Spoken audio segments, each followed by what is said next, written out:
Next on Good Morning America, science editor Michael Gillen on how your nose knows the way to a thinner you. What's interesting is discovered that people with head trauma who'd had damage to the brain gained weight.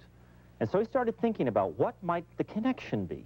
And he determined in his own mind, aha, when you eat, Mort, and you feel full, it's not because your stomach is really full. Here's what's happening. Your brain is smelling the food as it's going into your mouth, and it's keeping track of the smells. And after a while, after it's smelled enough, it says, I'm full. So in other words, it's determining fullness by the amount of smell. And so, terrific. Let me do an experiment which tests the effect of smell on the sense of fullness.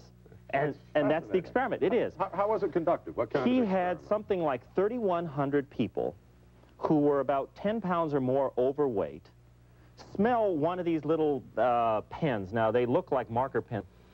Every time you were hungry, he told his subjects, don't eat, just pull the pencil out and smell it 3 times on alternate nostrils.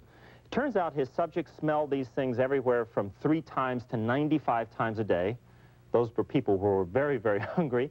And they lost 5 pounds a month on average, up to 17 pounds per month in some cases. And in some other cases still, they lost too much weight and they had to go off the program. So is it that the brain is fooled? Yes, that's the theory, that what you've done is to fool the brain into thinking it was consuming food when it really wasn't.